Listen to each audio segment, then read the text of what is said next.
little bit about myself. I've been teaching at Warren Hills for about 22 years. I did have a previous short career in civil environmental engineering. Did that for about 2 years and then switched into teaching and have enjoyed it ever since. Active in the Computer Science Teachers Association of New Jersey and the chair of the advocacy group CSNJ, and I'm also a representative to CSALT, which is the National Advocacy Leadership Team for the Computer Science Teachers Association. So do a lot with advocacy and dealing with legislators and organizations such as that.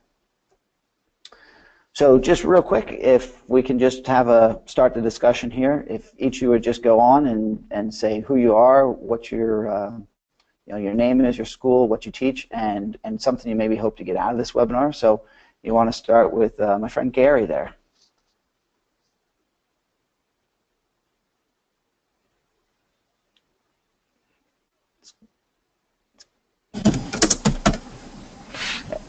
Hey, Gary. Hey, Darryl, can you hear me now? I can, yes. Okay, cool. I'm Gary Hall. I teach at Spotswood High School in central New Jersey. I teach programming, web design, AP Computer Science, special topics in computer science, which is an independent study course, and sometimes networking. And, just hoping to get more ideas about how to grow the program even further. Okay, great. Stephanie?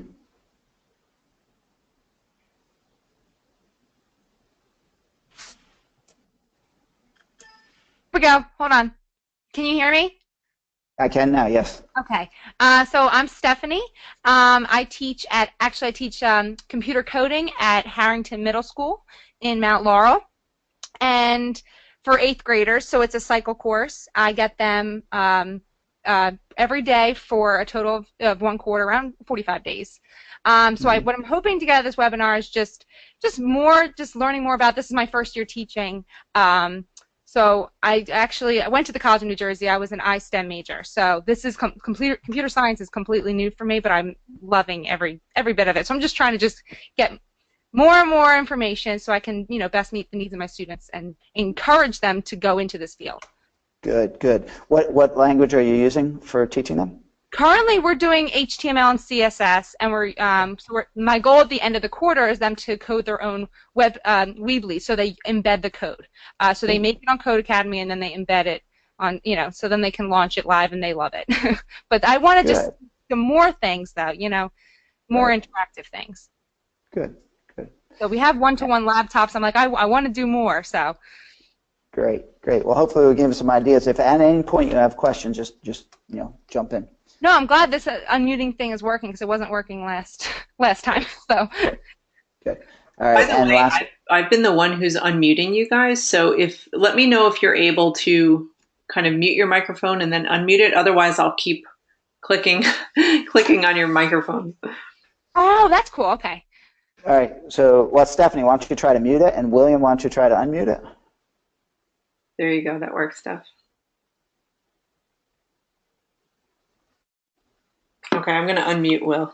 Just to expedite. There we go. All right. Hi. William? Hi.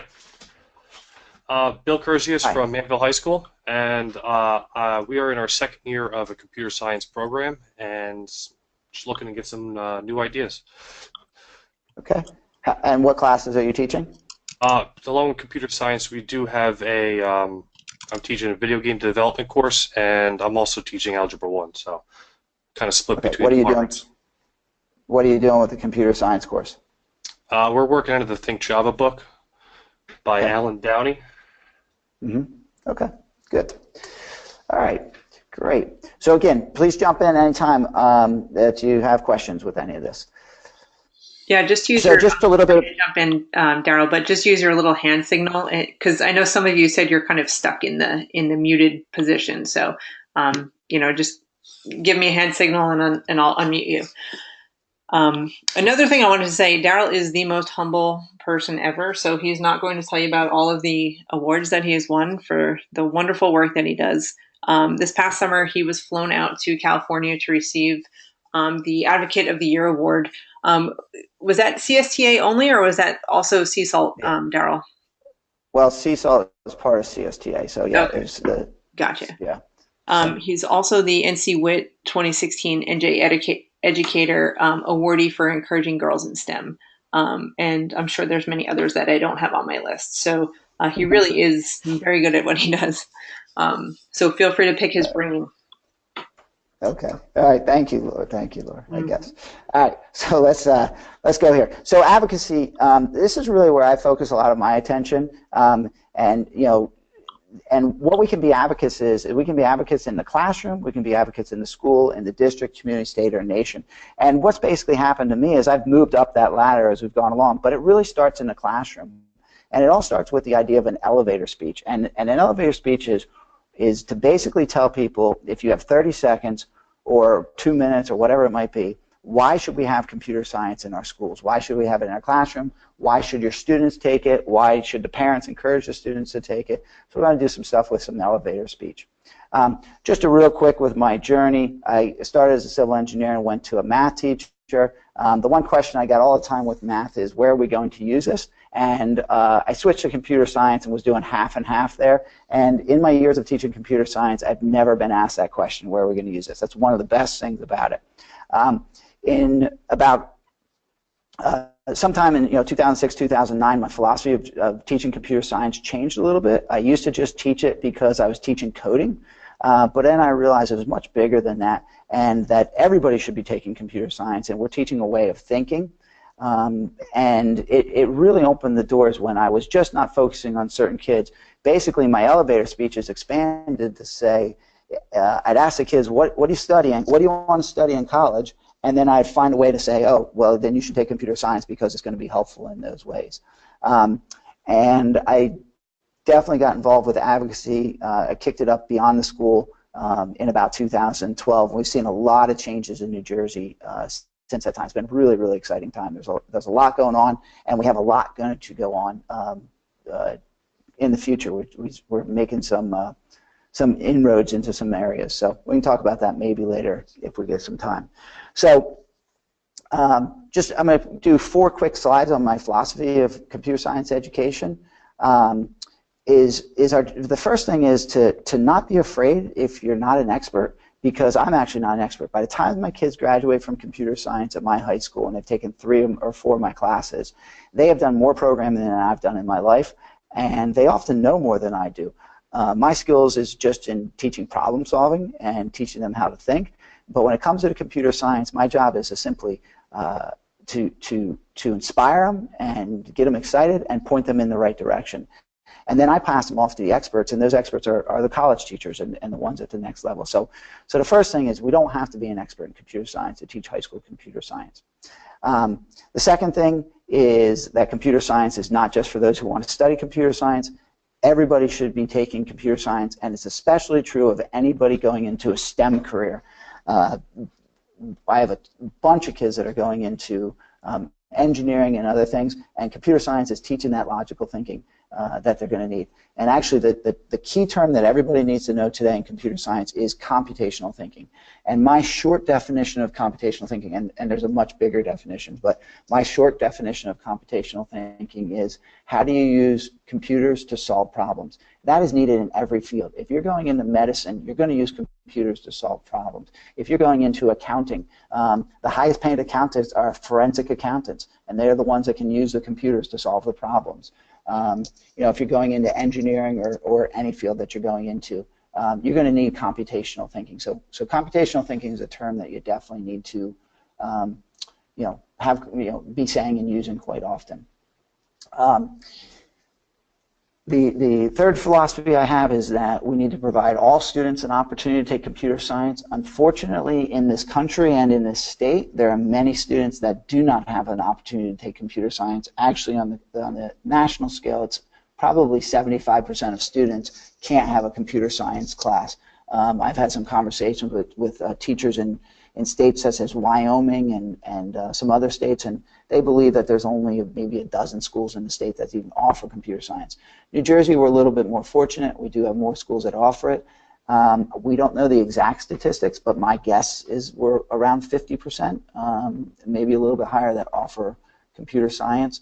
But what we do know is that the low-income kids are not getting that opportunity. And if we can provide computer science to low-income kids, we can take masses of students from low income to middle income in a short period of time. And that's actually one of the goals we have in the state, is to be able to help those kids in low income go out of low income to middle income. Real quick story with that is one of my students was on free and reduced lunch, and he was an amazing computer science student, but worked his way through college, took out some loans, worked his way through college. By the time he was 22, he was working for Microsoft, making $100,000, and had his loans already paid off within about a year and a half of graduating from college. So you go from low income to middle income in 5 or 6 years, and we can do that to a lot more students, than say basketball can, or some other thing. So we can get the masses to go. And the last thing with computer science at my school that I do is I try to create a culture around it. I want things to be fun but challenging, and opportunities for students to go above and beyond. I want students to feel comfortable being nerds, if you want to say it, that it's okay to be intellectually stimulated, and I create a culture where I encourage kids to do that. They also realize that these skills that they have can provide opportunities in the future to make additional money. And the last thing, and one of the reasons that my program has grown so much, is my students do a lot of the work. I empower my students to run different programs, and they're the driving force for a number of things. For example, tonight we have the last session of a program called Girls Coding with Girls, where my high school girls teach elementary school girls how to code. And we've done this for the past 4 years and had about 150 girls participate in it, 150 elementary school girls participated in it over the last 4 years. So, but my high school girls, they do about 85% of the work, and I just kind of tie everything together. So a little bit about my philosophy of education, computer science. The classes we teach at Warren Hills, we have 5 computer science classes, a half-year class in Alice, which really was a thing that I think grew the number of females in computer science. Alice is an animation drag and drop program. I really developed it a lot for kids who might struggle, who might not have taken Algebra 1, say freshmen and special ed students. It's not a real challenging class, but it's a fun class and does teach computational thinking. We have our intro class in Java. I'm thinking about switching that to Python next year. We have AP. We have an advanced topics in computer science, which is a lot of independent work. I can talk about that a little bit. And then we have the honors computer science principles, which will be AP next year for us. So in 2010, we had 3 sections, and now we're up to 10 sections, and we have 2 other teachers teaching 2 sections each, and I teach 6 of the sections. And this is just a quick chart to show the growth of our program over time. And the thing I'm most proud of is the underrepresented population has actually grown at a faster pace than the rest of the population. So what I'm going to do for these next couple slides is show a lot of graphs and statistics. I'm going to kind of run through them quickly, but we're going to share these slides with you, so if you want to use them. At any point, again, please let me know if you'd like me to stop and talk about them. But the reason I'm going to run through them quickly is because one thing you're going to want to do if you want to grow your program is to create a PowerPoint that you can share at back to school night, with parents, with students, with board members, with counselors and stuff. And I'll just give you a bunch of them that I use. I don't use all of these, but I'll use a number of these. So the 2 things is really a PowerPoint and an elevator speech would be the two tools that you want to start out with. So, Daryl, Stephanie just has a quick question. Yeah, go ahead. Okay, just a quick question. For when you do your intro to computer science course, and so right now you're doing Java, and I know you're saying you're switching, what platform do you use for them to code on?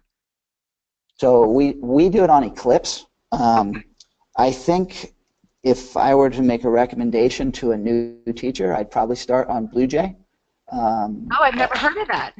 Yeah, BlueJ is a much more object a visual type of thing. BlueJ or Greenfoot would be two that I would look at. I started on Eclipse because it was kind of before a lot of these things came out, and I didn't necessarily switch. But if I were to start out new, I would look at BlueJ and Greenfoot, or I'd look at Python, and I don't know too much about the Python yet. Yeah, no, I saw that briefly because we teach Python at the very end of the course, if we whatever we have, whatever time is left, in the cycle course. But okay, I just wanted just real quick to just get your input on that. Okay. Yep. Thank you. You're welcome.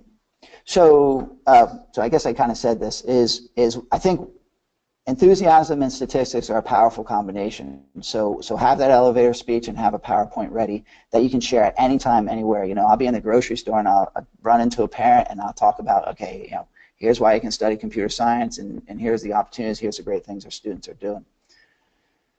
So this slide right here is my favorite slide. Can you guys see my mouse? Laura, can you see my mouse? Yes. Okay, so this slide right here is I think the most powerful slide, and the blue represents the number of students who graduate in social sciences, and the green represents the number of jobs that are available on a yearly basis. And we just have way too many students who are studying the wrong things in college, and there's just not the job opportunities. If you come over here to engineering, here's the number of graduates, and here's the number of jobs, and computer science, here's the number of graduates, and here's the number of jobs.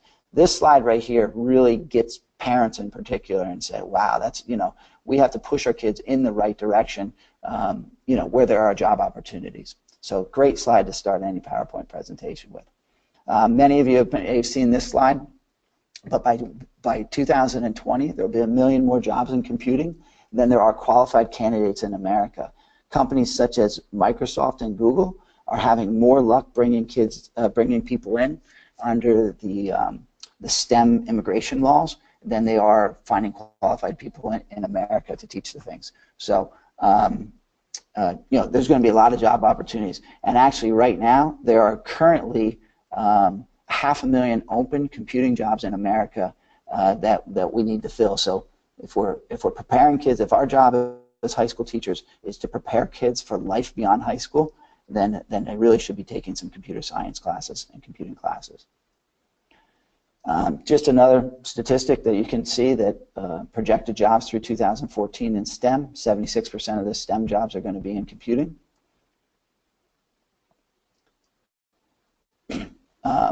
This one's just another statistic. Actually, this says 71%, but only 8% of STEM graduates are in the field of computer science. This is the one that says there are 500,000 jobs currently available in America, and there's actually 25,000 jobs currently available in New Jersey, and the average of the computing salaries are about $100,000. Again, just trying to convince administrators why we should teach it, and parents and kids, the objective here. 67% of all software jobs are outside the tech industry, and that can include things such as medicine, space, entertainment, and different areas. So again, creating that elevator speech where it says if a kid wants to study something, you find a way to say, yes, computer science fits into that, rather than just saying you should study computer science. I was up at Microsoft a couple years ago in Boston, and they shared this information that they actually have 3,500 open jobs that they can't find enough people for. And what I'm trying to convince people in New Jersey is that if we have the best computer science education program in the country, then the companies will move to the state of New Jersey. They're going to move to wherever they can find qualified candidates. So, so that's one of the things we're trying to do in the state. Some other interesting statistics is that for every software job we create in the state, it supports 4.3 other jobs in the neighborhood. So by bringing those people in who are making high income, you're going to get additional people, with restaurants and grocery stores and things like that.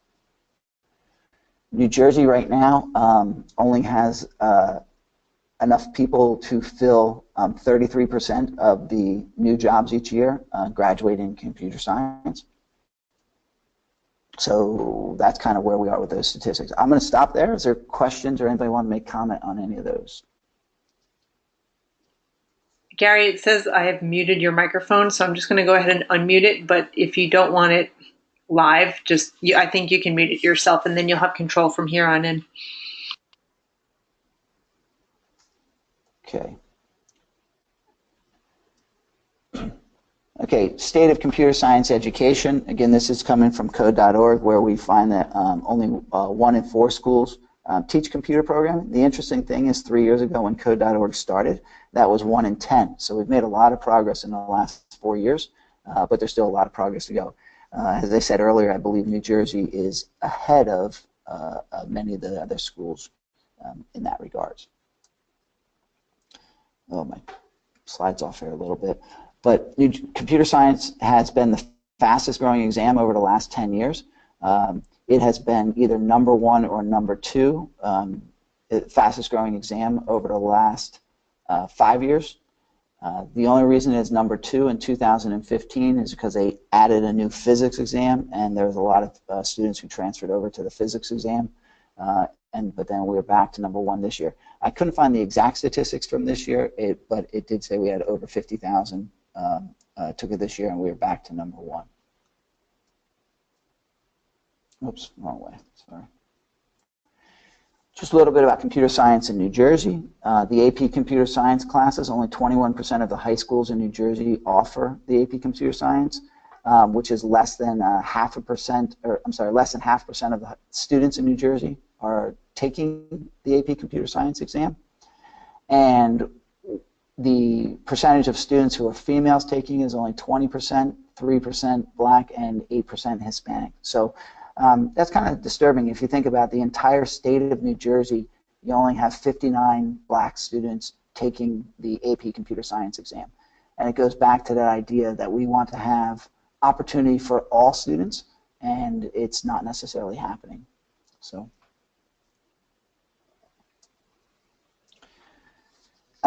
Interesting slide. This slide only goes up through 2011, but it just shows how computer science has been stagnant in its growth during that period of time. From 2011 till now, we have been the number 1 growing it, but that only brings us up to that point. So we're just at 50,000 students taking the computer science. When you compare that to calculus and biology and physics, it's pretty pathetic that we just haven't seen that kind of growth. So we need to do something about it, and we each can do that in our own communities. Females are underrepresented. This is a 2011 data, but it's actually pretty accurate to today, 20% in computer science of the female population. But industry is looking to hire females, so there's actually better opportunities for scholarships for the female students. And potentially internships and job opportunities, so encouraging females to get into it. And one of the big things with female students is to help them understand where computer science can change people's lives. You can make people's lives better with computer science. It's not simply sitting at a desk and coding all day. It's working in groups of people, and it's making the world a better place in a lot of ways. Women receiving bachelor's degrees, you'll notice that engineering and computer science, which are the 2 highest paying and most job opportunities, also are only at about 18% females. So again, we will share these slides with you, and you can pick and choose the slides that you want.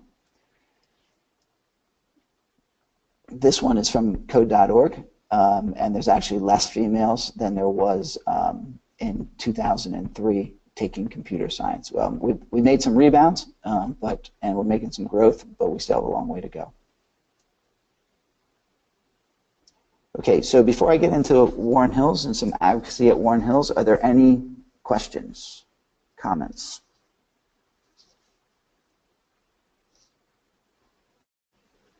Okay. So again, I stress the idea of creating an elevator speech. I actually went to a workshop from CSTA back about 4 or 5 years ago, and the workshop was about how to create elevator speech and what should you say and who you're directing that to. And it takes some practice. But what I found is that the more data that you have to support whatever you're going to present really helps. And you start with your students and you practice on your students, or you practice on the students that you see in the hallways, and then parents. Guidance counselors are a big part of that. Earlier on, when I started growing this program, one thing I did is I put together a PowerPoint presentation, and at lunchtime I bought some pizzas and I invited the guidance counselors down, and they had pizzas in my room, and I went through a PowerPoint presentation that said why should kids take computer science, but also what computer science classes are offered at Warren Hills and what kids should go on each level. And actually, one of the biggest things I did is I showed the counselors some of the projects that my students had done, so they got a feel for it. Some of them had taken computer science in high school and realized, wow, this is nothing like the computer science that we took in high school when they were in high school. So I also make presentations to the math and science departments, and just because those are the people who are going to know who's strong in math and science that might enjoy the computer science. I've done a little bit with the middle school. We're going to try to do a little bit more with the middle school this year. But wherever you can make a presentation, be ready to make a presentation. I have a brochure, and actually just redid this one for tomorrow's presentation. Tomorrow, or we're doing as part of CS Ed Week, we'll be doing a presentation tomorrow. I'll talk about that a little bit more. But I'll hand these out to students, and tonight I have Girls Coding with Girls. We'll hand this out to parents of middle school students as what classes we offered and why we like to offer them. As my computer science program has grown, I keep a lot of track of the alumni and where the alumni have gone, both where they're going to college and then where they're going after college. So my new one has where some of my students are working, because I now have students working at Google and Amazon and Microsoft and NSA and Boeing and Lockheed Martin and things like that. So it's ways to inspire students using previous students, and bringing them back and have them talk to your class helps too. We have kind of a brand around here, CS at WH, and every year we sell CS at WH t-shirts. Last year I think we sold 80 of them to computer science students and made about $3 on each one, and we gave it as a fundraiser to the Nurses Helping Hand Fund. But every single day of the school year you will see somebody wearing a CS at WH t-shirt walking around school, and on the back we'll have some kind of cool saying or something along that line. One of the favorite ones has been there are 10 types of people in this world. Those who understand binary and those who don't was a popular one. This year we're the Warren Hills Blue Streaks. So this year's, we haven't put them out yet, but it's going to say Warren Hills Blue Streaks, but blue is going to be in hexadecimal. So it'll say pound 0000FF on the back. So it's one of those things that we'll understand the inside joke, and somebody might ask us about it, but it creates a branding at the school that people know. Okay, computer science at Warren Hills is a pretty strong program, and these are the kids that are taking computer science.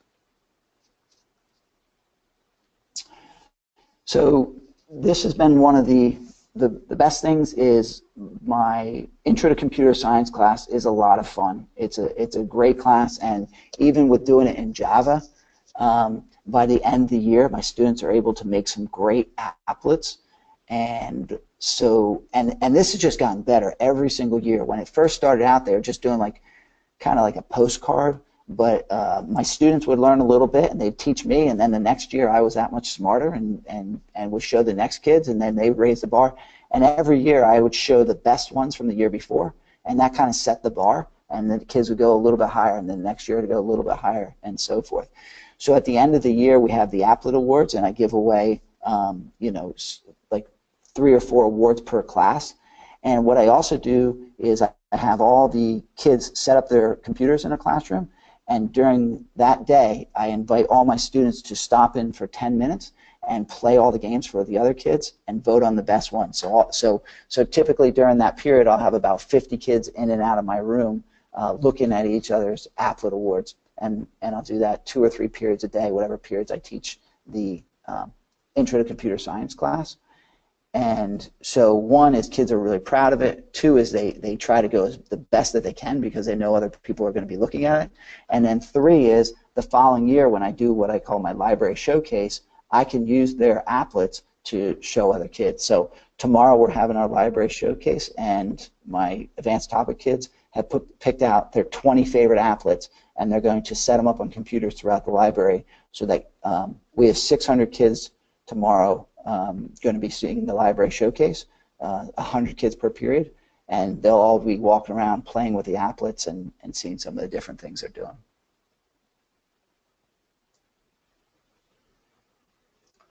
So this is the library showcase, an example of library showcase.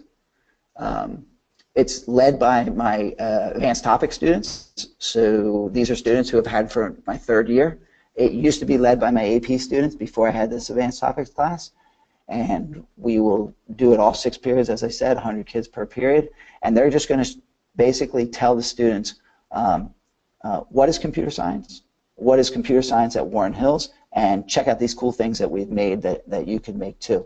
I'm strategic about the classes I invite. So for this showcase, I invite students who are in college prep or higher math classes. So I try to get, like, the most important class for me to get is the honors geometry class, because if I get the honors geometry classes there, I know that I'll have the 9th graders who have the best problem-solving skills and try to get them to attend. I'm kind of getting tired of talking here. Has anybody got a comment? Okay. Another showcase that we do is an alumni showcase. So I do this the first week in January when my alumni are still home from college. They haven't returned to college yet, but we're in school. So this year it's going to be on, I think, Thursday, January 5th or 6th, whatever that is. And at the end of the school year, I just ask my kids to leave me their email addresses, and with Google Forms it's become much easier to do that. So I send them a link to a Google form, and they can enter in their information, their email addresses, and what they're studying in college. And I invite students back only if they're studying STEM. So basically if they're studying engineering or computer science or pre-med or something along those lines. We've done this, I think, for about 7 years now, and I generally get about 40 alumni who return. I divide them up into groups of about 6 each and put them at a table, and I'll put about 25 kids in front of each group. And I have my current students as moderators, and they'll ask them questions such as, tell me about your school, tell me about your major, tell me what classes helped you at Warren Hills, what advice would you have for these kids. We have 50-minute classes, so they'll be in front of one group for 25 minutes, and then they'll switch and they'll be in front of another group for 25 minutes. So my students will be able to hear from about 12 to 15 different alumni what they're experiencing in college and what it's like to study engineering and stuff. So my kids are really excited every year to come back and see some of their friends and see how things have changed and grown and so forth. I do have some students come back who are actually in the workforce, but most of my students who come back are in college at the time. So I would recommend, if you're interested in doing this, first of all, the first week of January is a great time to do it, but I would start out a little bit smaller, maybe get 10 kids, alumni come back and do it. The way we do it is we do it 3 periods, and we invite about 150 kids per period into the library, and the place is just packed and lots of enthusiasm. But it can be a little bit overwhelming. So start something smaller. Even just have them come back to your classes and just speak in your classes. But the alumni are ways of inspiring the current kids, and telling them what to expect in the future. Daryl, Gary has a question or a comment. Oh, okay. Hey, Gary. Hey, Daryl. Who is the audience for the alumni? So out of those 450, what classes are you inviting into the Media Center for that one? So for the first showcase, the one that my students lead, I invite the math classes, And so for this showcase, I don't want the math teachers to miss more, so I invite the science classes. So these two showcases are, only a month apart. So it works out pretty well. And again, I would generally invite CP level classes. I'll say that with this showcase, I probably focus a little bit more on the juniors and seniors, because it's kind of saying, okay, we're going to go to college here in a year or two. What should I be doing? But I would still bring like the honors freshman classes and things like that. Gotcha. Thanks. Yeah. One thing I do want to say about the showcase is I have a lot more females than I used to have returning, and I think one of the things is I had a female student who was studying biomedical engineering, and it really stuck with some students, and now every year I have a couple of girls that go on to study biomedical engineering. So I think that they say, oh yeah, that's an area I would like to go into, and that made a big difference. So I probably have 4 or 5 girls in college right now studying biomedical engineering, but they also see that they're doing other things that they're enjoying too. So I have a number of girls studying computer science at different places. Actually, I got one at Harvard, one at Stevens, one at Georgia Tech, and one at Penn State, I think, as far as computer science goes. So those are stories that I can share with my current students. Girls Coding with Girls is one of my favorite programs that we run. This was started by a student who won an NC WIT award. If you don't know what NC WIT is, you should look into ncwit.org. It's the National Center for Women in Information Technology. And every year they give a state awards and some national awards, and then they have some grant opportunities or funding opportunities. So this program we started 4 years ago, and we had 8 high school girls and about 20 girls in grades 5th through 8th grade. And we taught them, the high school girls led the whole program and taught them how to program generally use Scratch. We have used App Inventor. Tonight is the finale of our 7th time that we've done this over the last 4 years. They're generally 6 sessions long, and and each session is like a Thursday night or a Tuesday night for 2 hours, and the parents drop them off, and the girls just love it. I mean, the empowering of the high school girls and letting them be role models is one of the most important things. We're building confidence in those girls, but the younger girls then want to be like the high school girls, and it's amazing how many of the girls then have gone through the program, get up to high school and say, yeah, I want to take computer science, I'm not afraid of it. The second thing about this is that girls incorrectly believe that they are bad at math and sciences in the middle school level, so they stop challenging themselves with the more difficult classes, and once they get to high school, they're already behind. So the second thing we're trying to do is slingshot these girls through the middle school years. We want to encourage them, we want to catch them when they still know that they're good at math and sciences in the 5th and 6th grade, and then slingshot them through those middle school years so that they'll take the most challenging classes and know that they're capable of doing it. So there's just so many positives associated with this, and the parents just love it. They just rave about it. So it's got a lot of good in that. Any question on that? So again, we do a lot of promotion. I've been fortunate to have a student who does a lot of design work, and so she designed that logo, Girls Coding with Girls, and so we get cakes and we get shirts and we got backpacks, and every time we get something different. The girls do pay $50 to attend, and that covers the pizza for every week, and then shirts or backpacks or whatever else we do get. I had mentioned the NC WIT award winners. Over the past 3 years, I've had 3 award winners. One of them is the girl studying computer science at Harvard. The second one is studying computer science at Stevens, and the third one is studying electrical engineering at Cornell. And I've had 3 runners-up who are all back this year, and they've just applied. The application process for this year is over, but I highly, highly recommend it. And Stephanie, they do have a middle school program also. There are so many resources on ncwit.org. I can't stress it enough. If you're trying to encourage to get females involved with computer science, it's a great place to start. Not going to talk about this one too much. We have had use of the Now robot for the past couple of years. It's not something our school owns, but my students were programming it to work with special needs students. And then the best part was my students would then take it into the special needs classroom and work with the kids.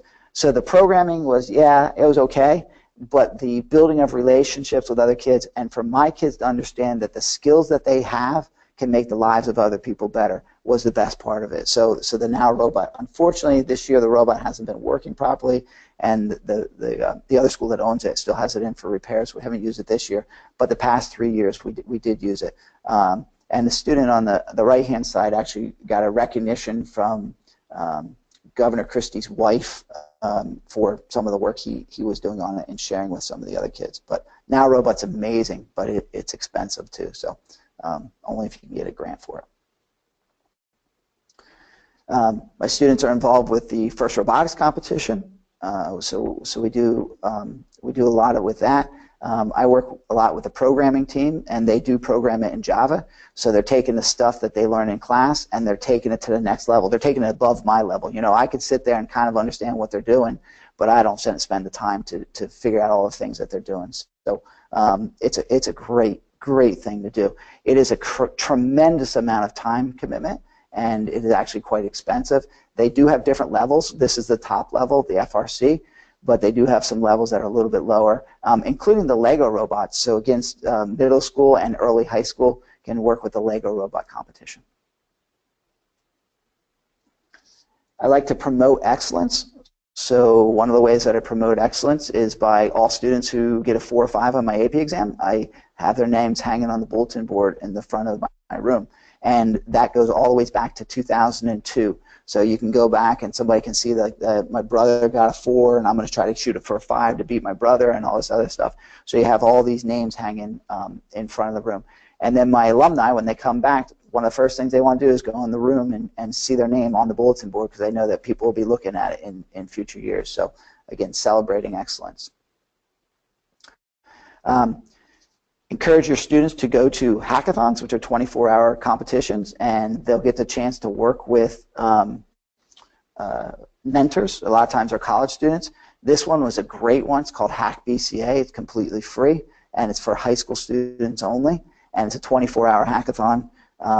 They just absolutely love going to these things. And what we did is then we created our own hackathon, but we only did a 14-hour one. So last year we had 100 Warren Hills students participate in this hackathon. We had 19 alumni come back, including people from Google, Amazon, and NSA. And the students run it. Again, I put students there in quotes because, yeah, they do about 70% of the work, but the other 30% does fall on me, and you know, it can be a lot of work. But they are raring to go to start planning our next hackathon for this year.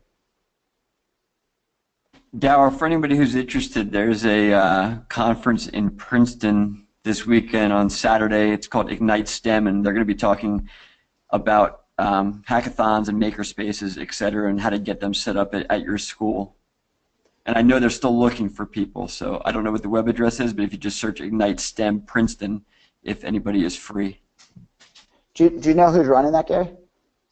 There's a Princeton professor named Dan. I can't remember his last name at the moment. And him and his students are running it. Good. Yeah, he ran a CS for HS workshop this summer that basically in 1 week he ran college teachers through his intro class, and it was a tough workshop, but he's very, very enthusiastic, so that's great to hear. The other thing is there's Gary, do you remember the name of the hacking Major League Hack? So MLH, if you look up MLH, they'll come in and run one for free at your school too. If you meet their criteria, Major League Hack will run a free hackathon at your school. So, and they just got done. They do short 12-hour ones also, and that happened a couple weekends ago. But I think they have some more coming up. So if anybody wants to, do a smaller one, my students went to one last year that had like 25 students that attended a one-day hackathon. So there are just some pictures of my students doing a hackathon. I love this picture in the upper right-hand corner. That's at 8 o'clock in the morning on a Saturday morning, and these are the kids coming in waiting to get to a hackathon. Like, how cool is that to have kids want to go to a hackathon on a Saturday morning? This is just, again, part of that culture of, it's okay to be intellectually curious and, so forth. So I also run the chess club, and we do a lot of community service, such as, a bike drive each year and things along that line. Notice also we get the T-shirts, and we're trying to promote, promote the brand a little bit in the school. And my best, one of the best things is this advanced topics class, which is after AP. I had I used to just teach AP, and I had all these kids that were sophomores and juniors taking the AP class, and they had nothing to do afterwards. So I was doing some independent study, and it just kind of got out of hand. So I created a class called Advanced Topics in Computer Science, and this class is stuff I don't know. So I spoke to one of my students who works at Microsoft, and he said, my boss doesn't know what I do. What happens is I give my boss some ideas, he approves those ideas, and then I work on it for a while. I keep a daily log of what I'm doing, and then I make a presentation at the end. And I said, perfect, I'm going to run a class like that.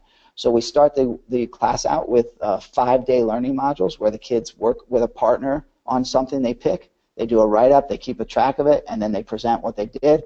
And then over the course of the year, it goes to 8-day learning modules, 12-day learning modules, 16-day learning modules, and then the fourth marking period is a learning module all by themselves. So this one right here is a glove that's got light sensors on it, so it makes different sounds through the Arduino. As you do it, these guys used a Raspberry Pi to create an emulator for their thing. This car right here is controlled with an Arduino and Bluetooth, and they use App Inventor on their cell phones to control the car.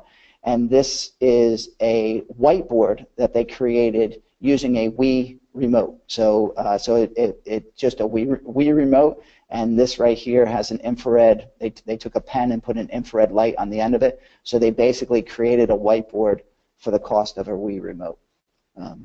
So just some of the different things they do in class. We do a middle school STEM night. We do Hour of Code at both the high school and the middle school. I'm really excited about this third thing, Coding with Kids, is next week. We're doing it for the first time. We're hoping for about 100 third through sixth graders, and my students will be teaching them about Hour of Code and CS Unplugged. It's a 3-hour event. I told you about the guidance counselors, and then presentations to some other groups. Wow, I talked a lot. All right. So some of the successes we're seeing at Warren Hills last year. Now this is extraordinary. I don't normally have it this high. But last year of my students, I had 27 that were going on to study computer science, and oops, I just messed up.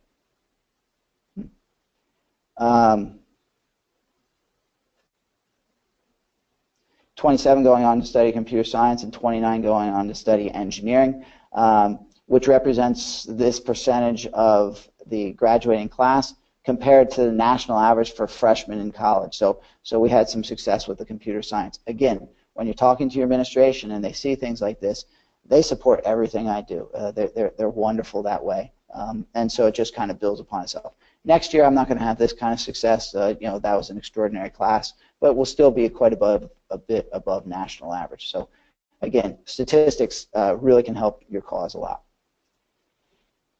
And then finishing up with, I have a wall in my room where I just put all the places my students have studied STEM careers, and just when a kid is looking for a college, I say, this sounds like this college. Maybe you should talk to this student. So I just I try to make the connections between the alumni and the current students, but I also can point them in a good direction. And the neat thing now is I've been teaching long enough that now students are working at these places, and when they come back and speak to my students, it's just, it's inspirational, and they enjoy that a lot. Okay. Could I have suggestions? What else do you guys see you would do, or thoughts with about 3 or 4 minutes left here?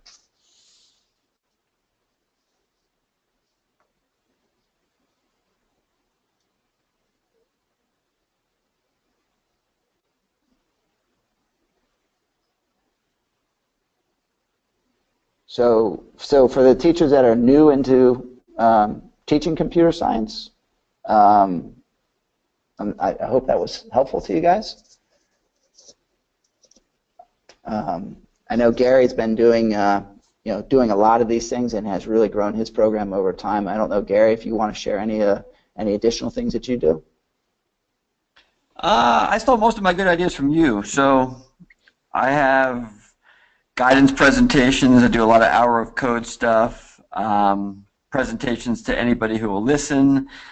Trying to get down more into the middle school, like exactly what you mentioned, because I would like to push some of my programs that are at the high school right now down into the middle school. Like I think Exploring Computer Science is a really good middle school curriculum.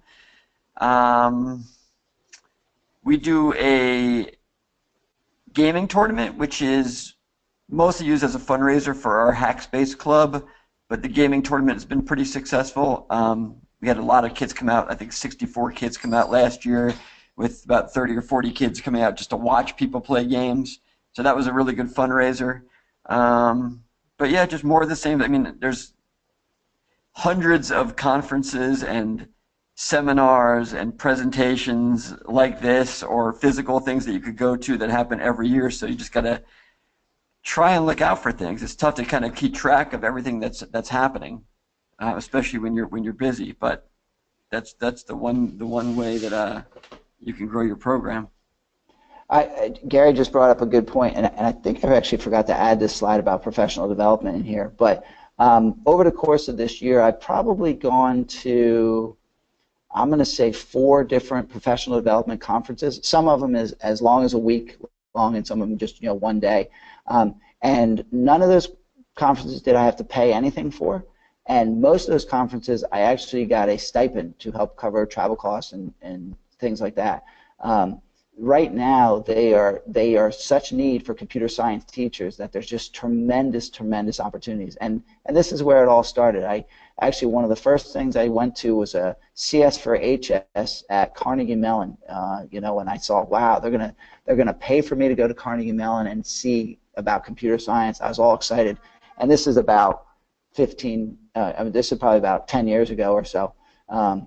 It just keeps going from there. There's just tons and tons of opportunities through code.org, and now what we're getting through TCNJ, CS for HS, which is sponsored by Google, and a lot of colleges are just offering things too. So, and also, just to remind everybody to go to the CSTA conference in Baltimore this summer. Yeah, that's a great conference. Now that one is one that does cost some money, but it's worthwhile. And this is the closest it's been in about 5 years. Last year was in San Diego and other places, but this year it's in Baltimore, the CSTA. Okay. So I think I'm going to kind of stop there. We're right at about 1 hour. But I will say that if you guys are interested, Stephanie and Bill in particular, finding out about what's going on in New Jersey as far as legislation and standards, I have about 10 more slides attached to this, and you can do some stuff, look at it. If you have any questions, I'll be glad to answer them for you. I put that one of my emails in there, so you can email me. But I think that the best thing that you can do to grow your computer science program is to be enthusiastic and to realize how much it can change kids' lives. And if you can share both of those things with your students, you will have a successful computer science program. So